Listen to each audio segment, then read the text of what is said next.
Hello Star Wars fans, Adam the Star Wars Questioner here. Order 66 was a culmination of over a decade of political machinations on the part of the Sith. Skillful planning and escaping several close calls, the Dark Lord of the Sith was ready. Palpatine had his pieces set.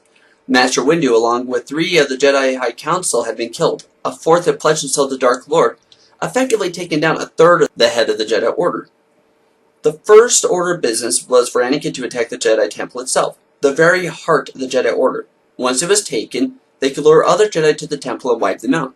Meanwhile, Palpatine contacted each clone commander personally of the Grand Army of the Republic and issued Order 66. It was a massive stroke that wiped out much of the Jedi in the field. However, despite having taken on the Black and turned Sith, there was no way for the clones to be able to tell that Anakin wasn't a Jedi anymore. There wasn't an official announcement on a Jedi version of Facebook where he could switch his status from working for the Jedi Order to working for the Sith. So how did Anakin Skywalker not get killed by Order 66 after it was issued? Well, his personal legion, the 501st, we can assume never received the exact order. Order 66 was never issued to them because they could and would turn on the Chosen One. Even then, though, how did they so easily go along with Anakin Skywalker to kill the rest of the Jedi? They fought alongside the Jedi for 3 years, and couldn't possibly believe they were traitors.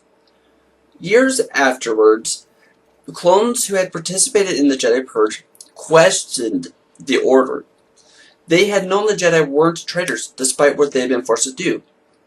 So how could these clones of the 501st have killed the Jedi? Honestly, I think it has a lot to do with, even then though, how did they so easily go along with Anakin Skywalker to kill the rest of the Jedi? They fought alongside the Jedi for 3 years, and couldn't possibly believe they were traitors.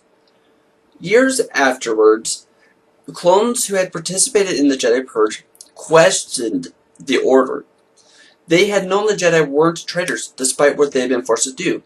So how could these clones of the 501st have killed the Jedi? Honestly, I think it has a lot to do with the trust built between Anakin and his troops. He was a man on the ground, one who was willing to walk into battle with his men. It wouldn't have been hard for him to convince them, since they had trust in him. Anakin was also a very charismatic person. Also, it wouldn't have been hard to convince them that the Jedi were in revolt.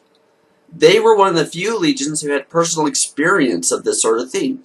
The 501st had seen Jedi really go rogue and become traitors, because the 501st had been forced to take down Pon Krell. The Jedi Master had decimated their ranks and had openly boasted about how he was going to join Count Dooku, for he had seen the fall of the Republic and wanted to get ahead of the oncoming calamity. They would have always been on guard for another Jedi to go back. If they were told the Jedi were in revolt, they would have been one of the few who would actually believe it without the chips being activated. So, why wasn't Anakin killed after the attack when the 501st would have been given the order? Simply put, the man Anakin Skywalker was no more. He had left Coruscant right after the attack and went to Mustafar, where he was cut down by Obi-Wan, with no real way for his men to see the handsome man who had led them, instead seeing a black warrior of the dark side. So there you guys have it. What do you guys think is the reason why? Leave your comments down below. Have a wonderful day, and may the Force be with you.